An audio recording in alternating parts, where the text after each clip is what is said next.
आज हम लोग एनसीईआरटी का जो एग्जाम्पल नंबर है 1.12 इसको सॉल्व करने वाले, 1.12 जो है इसको सॉल्व करने वाले हैं। ठीक है, तो ये क्वेश्चन दिखने में जितना ही ज़्यादा कॉम्प्लेक्स है, एक्चुअल में उतना ही ज़्यादा ये सिंपल है, आसान है।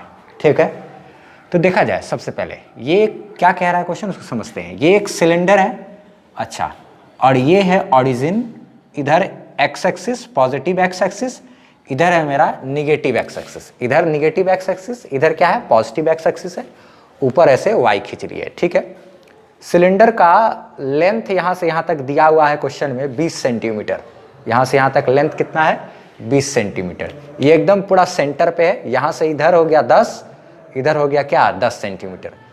लेकिन ये जो क्वेश्चन में ये जो लेंथ दिया है सिलेंडर का 20 सेंटीमीटर, उस लेंथ का कोई काम नहीं है, इसीलिए हम लोग यहाँ पर 20 सेंटीमीटर को इस तरीके से यहाँ पर दिखलाएंगे नहीं। ठीक है, बस इतना ध्यान में रखना है कि सिलेंडर जो है, सिलेंडर के एकदम बीच में यहाँ पर ऑरिजिन है, यहाँ से इधर 10 सेंटीमीटर है, यहाँ से इधर भी फिगर में दिया हुआ होगा कितना है 10 सेंटीमीटर। ठीक है, उसका यूज नहीं है इसलिए लिखेंगे। अब एक चीज, यहां से इधर भी इलेक्ट्रिक फील्ड लाइंस निकल रहा है, क्वेश्चन में कह रहा है कि यहां से इधर भी इलेक्ट्रिक फील्ड निकल रहा है और यहां से इधर भी इलेक्ट्रिक फील्ड निकल रहा है। यहां से इस ऑरिजिन के पास से राइट साइड की तरफ भी इलेक्ट्रिक फील्ड निकल रहा है और लेफ्ट साइड की तरफ भी इलेक्ट्रिक फील्ड निकल रहा है। ठीक है, अच्छा, और इलेक्ट्रिक फील्ड क्वेश्चन के शुरू में कहा है कि इलेक्ट्रिक फील्ड जो है वो यूनिफॉर्म है। ठीक है, अच्छी बात है, तब तो यूनिफॉर्म रहेगा तो फ्लक्स का फॉर्मूला क्या लगाएंगे, ई ए कॉस थीटा। जब भी इलेक्ट्रिक फील्ड यूनिफॉर्म या कांस्टेंट रहता है तो फ्लक्स का फॉर्मूला लगता है हमेशा ई ए कॉस थीटा, इसको याद रखना है। Electric field strength into area into क्या कॉस के साथ थीटा, ये थीटा क्या है इलेक्ट्रिक फील्ड और एरिया वेक्टर के बीच का एंगल है। ठीक है, तो ये वाला हमको ए बी सी क्या बोलते हैं इस तरीके से करके क्वेश्चन वगैरह जो दिया है बनाने के लिए, तो उसको हम लोग बारी बारी से बनाते चले जाएंगे। ठीक है, तो सबसे पहले ए नंबर को डील करते हैं। ए नंबर में क्या कह रहा है कि ये जो सिलेंडर है, इस सिलेंडर में एक ये फ्लैट सरफेस है और एक ये फ्लैट सरफेस है, तो ये दोनों प्रत्येक फ्लैट सरफेस से बताना है, प्रत्येक फ्लैट सरफेस से बताना है कि फ्लक्स मेरा कितना होगा। ठीक है, तो देखा जाए यहाँ पे बता रहा है कि इलेक्ट्रिक फील्ड तो इस तरफ है, इलेक्ट्रिक फील्ड क्या है इस तरफ है ऐसे। ठीक है, इलेक्ट्रिक फील्ड इस तरफ है, लेकिन इलेक्ट्रिक फील्ड का मान दिया हुआ है कितना है 200 न्यूटन पर कूलम। इलेक्ट्रिक फील्ड का मान कितना है 200 न्यूटन पर कूलम, यूनिफॉर्म है। अच्छा ठीक है, इस पॉइंट पे देखा जाए एरिया वेक्टर की अगर बात करें तो एरिया वेक्टर तो सरफेस पे क्या होता है परपेंडिकुलर, तो सरफेस पे परपेंडिकुलर यानी बाहर की तरफ, इधर क्या हो गया एरिया वेक्टर। तो एरिया वेक्टर की बात करेंगे तो एरिया वेक्टर मेरा ऐसे ही इधर ही होगा, एरिया वेक्टर भी क्या होगा सरफेस पे परपेंडिकुलर बाहर की तरफ। अच्छा ठीक है, इलेक्ट्रिक फील्ड भी इधर ही है और एरिया वेक्टर भी कहाँ है इधर ही है। ये जो अभी हम लोग बात कर रहे हैं ये कौन सा फ्लैट सरफेस पे बात कर रहे हैं, ये राइट साइड वाले फ्लैट सरफेस पर बात कर रहे हैं ना। ये क्या है कौन सा सरफेस है, ये फ्लैट सरफेस राइट वाला। यहां से इधर वाले फ्लैट सरफेस को राइट बोलेंगे, इधर वाले फ्लैट सरफेस को लेफ्ट बोलेंगे, लेफ्ट बोलेंगे। ठीक है, तो पहले राइट वाले फ्लैट सरफेस पे हम लोग एक बार अभी इलेक्ट्रिक ये फ्लक्स जो है इधर से उसको कैलकुलेट करते हैं। तो इलेक्ट्रिक फील्ड का तो मान दिया हुआ है कितना है 200। अच्छा ठीक है, फिर एरिया वेक्टर क्या होगा सरफेस पे परपेंडिकुलर यानी बाहर की तरफ एरिया वेक्टर। अच्छा ठीक है, एक बात और ध्यान रखना है कि ये जो सर्कल जैसा है ना, ये सिलेंडर का ये वाला जो फेस है, इसका रेडियस दिया हुआ है, इसका रेडियस दिया हुआ है वो है मेरा 5 सेंटीमीटर। 5 सेंटीमीटर का मतलब हो गया 5 इंटू 10 टू द पावर क्या -2 मीटर। 5 सेंटीमीटर का मतलब 5 इंटू 10 टू द पावर क्या -2 मीटर। सेंटीमीटर को मीटर में कन्वर्ट करने के लिए हमको किससे मल्टीप्लाई करना पड़ता है 10 टू द पावर -2 से। ठीक है, तो अब जरा से इस सरफेस पे फ्लक्स की बात करें तो फ्लक्स जो होगा कहाँ पर, ये राइट वाले सरफेस पर, राइट वाले फेस पर फ्लक्स का फॉर्मूला क्या होता है ई ए कॉस थीटा ना। तो इलेक्ट्रिक फील्ड की का जो वैल्यू है वो तो कितना है 200। अब रही बात एरिया की, तो ये जो सर्कल जैसा एरिया है ना, ये कर्व वाला ना, तो सर्कल का एरिया क्या होता है उसका फॉर्मूला यहाँ पर बैठाएंगे। सर्कल का एरिया होता है कितना पाई r स्क्वायर, पाई इंटू क्या, या इसका रेडियस भी दिया हुआ है उसको हम लोग को वहाँ पुट कर देना है, सर्कल वाला जो है उसका ना एरिया निकालने के लिए। अच्छा, रही बात कॉस थीटा की, तो एंगल कितना हो जाएगा, कॉस 0 डिग्री। क्यों 0 डिग्री हुआ, क्योंकि इलेक्ट्रिक फील्ड उधर ही है और एरिया वेक्टर भी जो है उधर ही है, दोनों एक ही डायरेक्शन में, तो दोनों एक ही डायरेक्शन में पैरेलल है, तो एंगल क्या हो जाएगा, 0 डिग्री हो जाएगा। ठीक, ये तो हो जाएगा। अब जरा सा यही हम लोग इसी को अच्छे से डील कर लेते हैं कि जो राइट फ्लैट सरफेस है, राइट वाला, उस पर जो फ्लक्स होगा वो इधर 200 को ऐसे ही रहने देते हैं। ये पाई का वैल्यू लिख सकते हैं 3.14 इंटू आर स्क्वायर, यानी रेडियस का क्या स्क्वायर करेंगे, तो पहले तो इसको मीटर में कन्वर्ट कर लिए। 5 इंटू 10 टू द पावर क्या है, -2, 5 इंटू 10 टू पावर -2, इसका क्या करना होगा, स्क्वायर करना होगा। तो 5 इंटू 10 टू द पावर -2 है, इसका क्या करेंगे, स्क्वायर करेंगे। ये cos 0 का मान क्या होता है, 1, तो ये 1 सबसे गुना होकर के उसका कहानी क्लोज हो जाएगा। अच्छा ठीक है, तो इधर हो गया क्या 200 इंटू ये 3.14 है ना, इसका पॉइंट को ऐसे उड़ा लेते हैं, तो पॉइंट उड़ाएंगे तो इधर दो अंक है, तो ये डबल जीरो आ जाएगा। 100 से ये 2 जीरो को क्या कर सकते हैं, फिर उसके बाद इस 100 को इससे क्या कर सकते हैं, कैंसिल कर सकते हैं ना, 100 को इससे क्या कर सकते हैं, कैंसिल कर देंगे, तो यहाँ क्या हो जाएगा 2 इंटू ये क्या है 314। चाहते तो ऐसे कर सकते थे, ठीक है।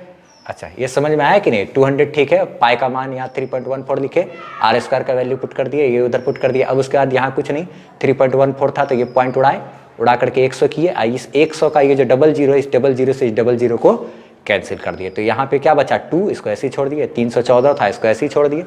अब उसके बाद इसका स्क्वायर करेंगे, तो ये 5 का स्क्वायर पहले होगा, इंटू फिर इस पर स्क्वायर चढ़ाएंगे, तो 10 टू द पावर -2 का स्क्वायर करेंगे ना, ये 2 गुना 314 हो जाता है कितना, 14 28, 628 हो गया ना, ये इससे मल्टीप्लाई किया 628, 25 ये क्या हो जाएगा 25, 5 का स्क्वायर करेंगे तो ये क्या हो जाएगा 25, इंटू 10 टू द पावर, ये देखा जाए तो -2 है ना, तो पावर पे पावर रहेगा तो गुना हो जाता है, तो 2 गुना क्या हो गया 4, 10 टू द पावर -4। अच्छा, 25 को जब 628 से मल्टीप्लाई करेंगे तो ये इससे मल्टीप्लाई होकर हो जाएगा 15700 इंटू 10 टू द पावर -4। अच्छा ठीक है, अब एक बात और ध्यान रखना है, क्या चीज़ ध्यान में रखना है कि एक अंक के बाद ना हमको दशमलव रखना चाहिए, तब ना संख्या को लिखना चाहिए, साइंटिफिक तरीका तो यही है। अच्छा ठीक है, 15700 है ना, पावर यहाँ माइनस में है, इसको नीचे लेके आएंगे तो पावर पॉजिटिव हो जाएगा ना, 10 टू द पावर 4। अच्छा ठीक है, 15700 डिवाइडेड बाय ये 1 2 3 4, 10 पे पावर 4, यानी कि 4 जीरो हो जाएगा, 10,000 हो जाएगा, 10 गुना 10 गुना 10 गुना 10, 10,000 हुआ। अच्छा, डबल जीरो को कैंसिल कर दिए, डबल जीरो को क्या किए कैंसिल, तो ये हो जाएगा मेरा कितना 157 बाय क्या 100, ये तो हो गया 157 बाय 100। तो अच्छा, इसको अगर पॉइंट में करेंगे तो क्या होगा, 2 अंक है यहाँ, ये डबल जीरो है तो यहाँ पर पॉइंट नहीं आ जाएगा, 1.57 ये होगा ना, क्योंकि यहाँ से पॉइंट उड़ाएंगे तो 100 बनेगा ना, तो ये चीज़ हुआ। तो इसका मतलब हम लोग लिख सकते हैं, देयरफॉर क्या लिख सकते हैं कि जो फ्लक्स होगा राइट वाले फेस से वो होगा 1.57 इतना न्यूटन मीटर स्क्वायर पर कूलम, ठीक है। फ्लक्स जो होगा राइट सरफेस के थ्रू वो कितना होगा 1.57 इंटू 10 टू द 1.57 इतना न्यूटन मीटर स्क्वायर पर कूलम, ठीक है। ये चीज़ तो मेरा फ्लक्स हुआ कहाँ से, राइट वाले फेस से। अब हम लोग क्या करेंगे, ये लेफ्ट वाला जो फेस है इससे इलेक्ट्रिक फील्ड, इससे फ्लक्स निकालेंगे। तो यहाँ पर भी देखा जाए जो इलेक्ट्रिक फील्ड है मेरा उस वो किधर है, यहाँ से ऐसे है, यहाँ पर जो भी इलेक्ट्रिक फील्ड है वो क्या है एकदम ऐसे, सॉरी ये क्या है ऐसे, यहाँ पर इलेक्ट्रिक फील्ड ऐसे, यहाँ पर इलेक्ट्रिक फील्ड ऐसे बाहर की तरफ इधर, और वो जो इलेक्ट्रिक फील्ड है उसका जो वैल्यू है वो फिर से कितना है 200 न्यूटन पर कूलम है। इधर इलेक्ट्रिक फील्ड जो है उसका वैल्यू कितना है 200 न्यूटन पर कूलम, सेम उसी के जैसा ही। अच्छा, और रही बात एरिया वेक्टर की, तो यहाँ पर जो एरिया वेक्टर खींचेंगे तो ये एरिया वेक्टर क्या ए हो जाएगा, ऐसे सरफेस पे परपेंडिकुलर, जैसे सेम टू सेम यहाँ पर खींचे थे ऐसे ही। अच्छा, और इधर का भी जो रेडियस होगा वो रेडियस तो मेरा कितना होगा, आर बराबर 5 सेंटीमीटर ही है, यानी कि 5 इंटू 10 टू द पावर क्या -2 मीटर ही है। तो जैसा उधर था सेम सब कुछ, ऐसा ही इधर भी है सेम सब कुछ ना। तो ये हम लोग क्या कर दिए हैं, राइट फेस पर तो निकाल दिए। अब उसी तरीके से हम लोग क्या करेंगे, लेफ़्ट वाले फेस पर भी इलेक्ट्रिक फ्लक्स को कैलकुलेट करेंगे। तो लेफ़्ट वाले फेस पर जो होगा फ्लक्स, उसको हम चाहें तो लिख सकते हैं। एक काम करते हैं, यहाँ से यहाँ तक थोड़ा सा मिटा देते हैं, फिर हम लोग अभी कैलकुलेट कर लेते हैं, ठीक है। तो सेम ऐसा ही होगा डाटा वगैरह ना, तो इसलिए सेम टू सेम रिजल्ट आएगा। हम लोग ज़रा सा यहीं पर देखते हैं, नहीं तो बाद में हो सकता है समझ में नहीं आए। देखा जाए जो फ्लक्स होगा कहाँ पर, लेफ़्ट वाले फेस पे। इतना करने के बाद हम लोग ये तो चीज़ को तो डील किए, वही चीज़ है, इलेक्ट्रिक फील्ड ऐसे ही है, एरिया वेक्टर ऐसे ही है, सब कुछ वैसे ही है। तो लेफ़्ट साइड पे जो फ्लक्स होगा फिर से वही लिखेंगे। क्या फार्मूला है, ई ए कॉस। देखा जाए इलेक्ट्रिक फील्ड इधर ही है, एरिया वेक्टर भी क्या है उधर ही है, तो इलेक्ट्रिक फील्ड उधर ही है, एरिया वेक्टर भी उधर ही है, दोनों मेरा क्या है एक ही डायरेक्शन में है, तो एंगल क्या हो जाएगा 0 डिग्री। जैसा कि सेम टू सेम यहाँ हुआ, अभी वही चीज़ तो यहाँ कर रहे हैं ना। अच्छा, अगर इलेक्ट्रिक फील्ड की बात करें तो इलेक्ट्रिक फील्ड फिर से मेरा कितना है 200 है। रही बात एरिया की बात करें तो ये सर्कल जैसा एरिया मेरा क्या है पायर स्क्वायर, पायर स्क्वायर यानी कि पाई, ठीक है। आर स्क्वायर का मतलब यहाँ पे क्या आर स्क्वायर ना, तो क्या करेंगे आर स्क्वायर, यही जो आर है यही मेरा क्या है आर, सेम ही है। अच्छा, रही बात कॉस 0 का मान क्या है 1 ना, कॉस 0 का वैल्यू 1। तो ये डाटा देखा जाए तो वही है ना 200 200 पाए पाए, ठीक है। आर और आर स्क्वायर और आर स्क्वायर तो वही है। अच्छा ठीक है, तो डाटा मेरा तो फिर से वही आएगा 200 गुना ये क्या है पाई की जगह पे 3.14 इंटू आर स्क्वायर यानी कि कितना 5 इंटू 10⁻⁻² का स्क्वायर करेंगे। तो इसको जब फिर से सॉल्व करेंगे तो ये तो वही है ना 200 और गुना यहाँ पर 3.14 था ना, इंटू 5 इंटू 10⁻² है, वही डाटा है ना। तो सॉल्व करेंगे तो फिर से इसका भी रिजल्ट मेरा कितना आ जाएगा 1.57, इतना न्यूटन मीटर स्क्वायर पर कूलम। इतना मेरा क्या हो गया फ्लक्स हो गया, कहाँ पर लेफ़्ट वाले फ्लैट सरफेस पर। तो ध्यान रखना है, ये भी मेरा एक क्या बना, ये भी मेरा एक आंसर हो गया और ये भी मेरा क्या हो गया आंसर हो गया। तो ए नंबर में 2 ठो है, यहाँ तक भी और क्या करना है यहाँ तक भी, ये इसको भी लिखना होगा, ठीक है। तो सबसे पहले इसको यहाँ तक कैसे करना है, ठीक है, ये वाला फिगर होना चाहिए, फिर ये वाले को लिख लेना है, फिर उसके बाद इस वाले को लिख लेना है, ठीक है। फाई एल का मतलब क्या हो गया, लेफ्ट वाले फ्लैट सरफेस पर इलेक्ट्रिक फ्लक्स का मान, इसको फाई एल से डिनोट किए। और राइट वाले सरफेस पर जो राइट वाले फ्लैट सरफेस पे जो फ्लक्स है उसको क्या चीज़ से डिनोट किए, फाई आर से डिनोट किया। उम्मीद करते हैं कि थोड़ा बहुत ये चीज़ समझ में आया होगा। अब हम लोग इसके बाद जो है बी नंबर, उस बी नंबर पर अब बात करते हैं। तो अब ये सब चीज़ को हम क्या कहते हैं, यहाँ से इधर जो है इसको मिटा देते हैं, इसको भी मिटा देते हैं और फिर बी नंबर पर बात करते हैं। हाँ, बी नंबर में ये बोल रहा है बी में कि जो ये कर्व वाला जो फेस है ना, इस फेस से बताइए कि कितना फ्लक्स होगा ना यहाँ से। तो देखा जाए इलेक्ट्रिक फील्ड लाइंस तो सिर्फ इससे और इसी से ना पास कर रहा है, इससे तो पास नहीं कर रहा है, तो ऐसे भी फ्लक्स 0 हो जाएगा। एक लाइन में भी आंसर हो सकता था, नहीं तो फिर भी अगर सोचते हैं करके दिखाते हैं। देखा जाए इलेक्ट्रिक फील्ड तो इधर है, इधर है। अच्छा, एरिया वेक्टर जो होगा कर्व सरफेस पर, तो एरिया वेक्टर किधर होगा, ऐसे होगा, ये मेरा क्या हो गया एरिया वेक्टर हुआ। अच्छा, एरिया वेक्टर और इलेक्ट्रिक फील्ड के बीच का जो एंगल है, एरिया वेक्टर और इलेक्ट्रिक फील्ड जो है, एरिया वेक्टर और इलेक्ट्रिक फील्ड के बीच का जो एंगल है वो कितना है 90 डिग्री है कि नहीं ना। एरिया वेक्टर और इलेक्ट्रिक फील्ड के बीच का एंगल क्या है 90 डिग्री। अच्छा ठीक है, यहाँ भी देखिए अगर तो ऐसे ही देखेंगे हम लोग, क्या है एरिया वेक्टर ऊपर है और इलेक्ट्रिक फील्ड किधर है, इधर है। एरिया वेक्टर और इलेक्ट्रिक फील्ड के बीच का जो एंगल है, इसके और क्या इसके एरिया वेक्टर के बीच का जो एंगल है वो कितना है 90 डिग्री है। तो जो फ्लक्स होगा मेरा वो तो 0 ही होगा। क्या कहते हैं जो फ्लक्स होगा, फ्लक्स ये कहाँ पे हम लोग निकाल रहे हैं, कर्व्ड सरफेस के थ्रू, कर्व्ड सरफेस ना, कर्व्ड सरफेस के थ्रू हम लोग फ्लक्स की बात कर रहे हैं। तो ये फ्लक्स की बात करेंगे तो हम लोग तो इलेक्ट्रिक फील्ड का तो मान दिया हुआ है ई यानी कि 200 न्यूटन पर कूलम, लेकिन एरिया वेक्टर जो है वो क्या है ए इंटू फिर क्या लिखेंगे, एंगल हमको कितना लिखना पड़ेगा कॉस 90 डिग्री लिखना पड़ेगा ना। यहाँ भी 90 होगा, वो भी क्या होगा 90 डिग्री होगा।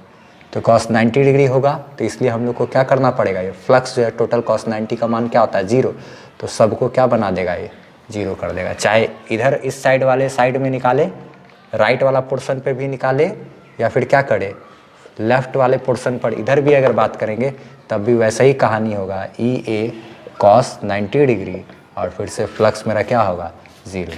देयरफॉर डायरेक्ट लिख सकते हैं कि क्या लिख सकते हैं, flux through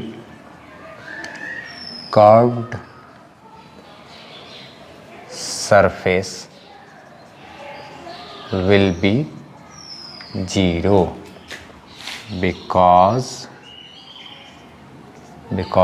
area vector is always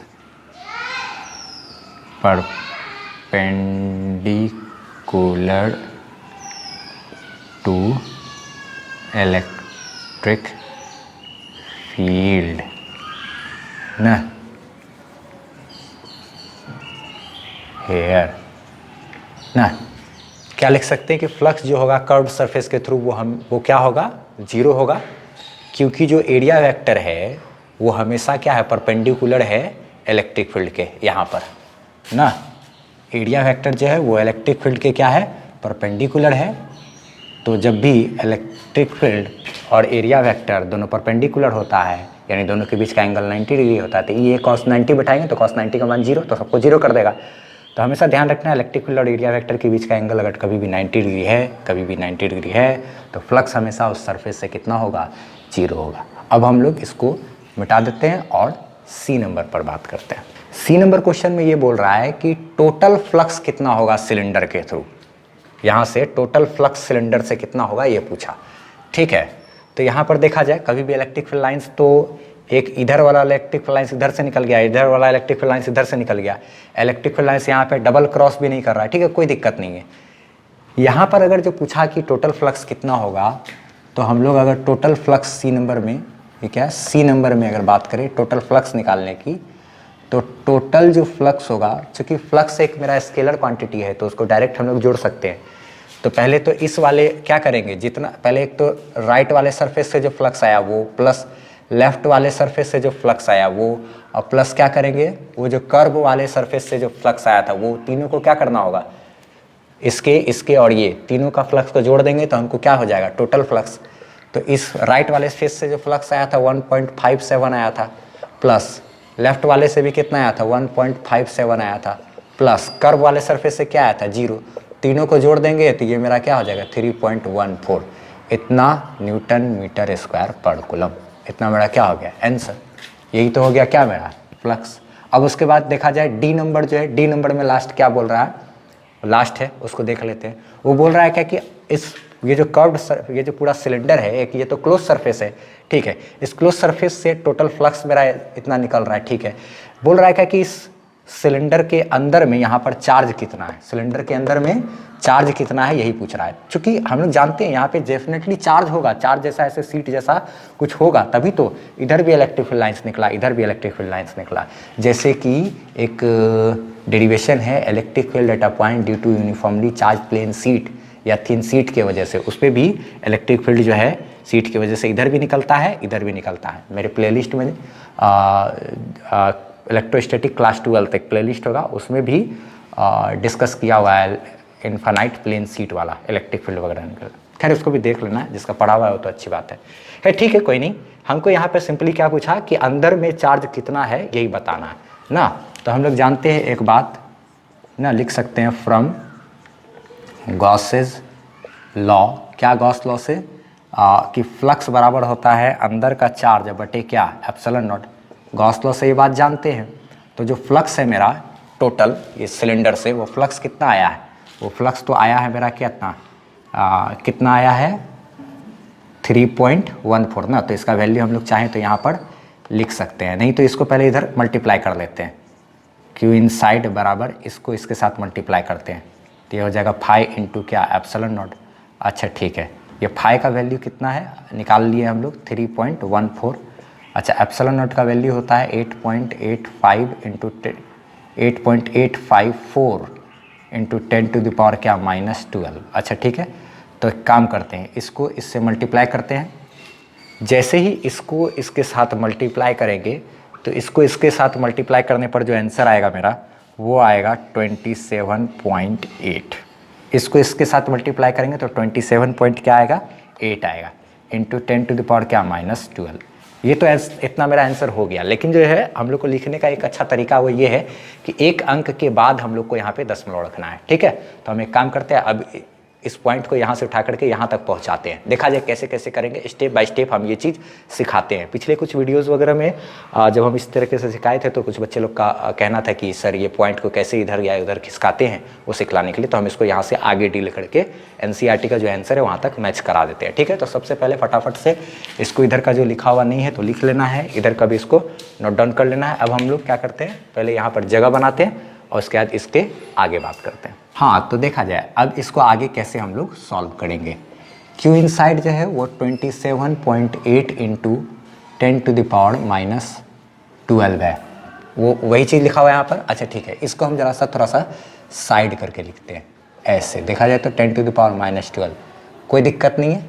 इतना गुना क्या, इतना वही चीज़ है। अच्छा ठीक है, देखा जाए इसको हम लोग अच्छे तरीके से साइंटिफिक तरीके में कैसे करके कन्वर्ट करेंगे। 10 से ज़रा ऊपर नीचे गुना भाग करें तो क्या होगा, 10 और 10 से कट जाएगा तो ये तो क्या हो गया 1। अच्छा ठीक है, तो कोई फ़र्क नहीं पड़ता, 1 को इससे मल्टीप्लाई करे सब कुछ को कोई फ़र्क नहीं पड़ता, कोई चेंजेस नहीं आया। अच्छा, लेकिन हमको इससे कुछ बेनिफिट मिलेगा। क्या बेनिफिट मिलेगा, तो ये देखा जाए इस 10 को यहाँ लेकर के आते हैं, 27.8 डिवाइडेड बाई ये क्या है 10। अच्छा ठीक है, उसके बाद ये वाला जो 10 है ऊपर वाला, उस 10 को ऐसे ही छोड़ते हैं, उसके पावर में कुछ नहीं तो 1 है।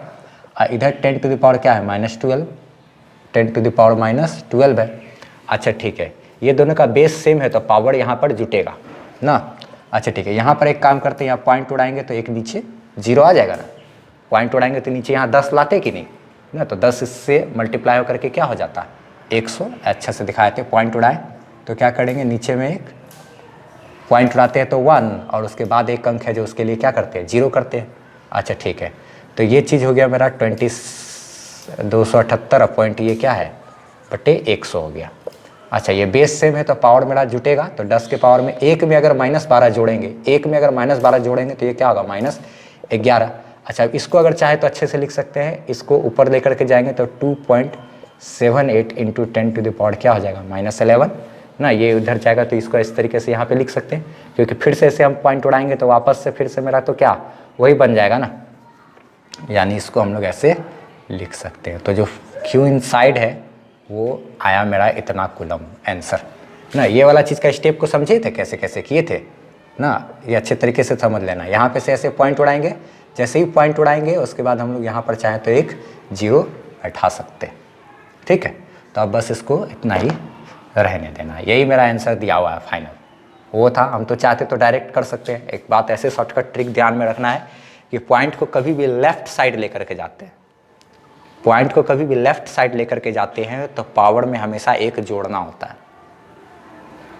पॉइंट को कभी भी लेफ्ट साइड लेकर के जाएंगे तो पावर में क्या करेंगे, हमेशा एक जोड़ेंगे। देखा जाए -12 के पावर में हम लोग क्या किए हैं, एक जोड़े ही तो हैं, तो -11 हो गया ना। हम लोग चाहते तो इसको शॉर्टकट भी लिख सकते थे और थोड़ा सा डील कर देते। फिर 27.8 इंटू 10 टू द पावर क्या -12 है। अगर इसको एक अंक इधर लेकर के जाएंगे तो 2.78 है। एक अंक चूँकि लेफ्ट साइड लेकर के गए हैं इसलिए पावर में क्या करना होगा, हमको एक जोड़ना पड़ेगा। तो 2.78 इंटू 10 टू द पावर क्या -12 में एक जुटेगा तो ये -11 हो जाएगा ना। क्या ठीक है, बस इसको इतना ही रहने देते हैं।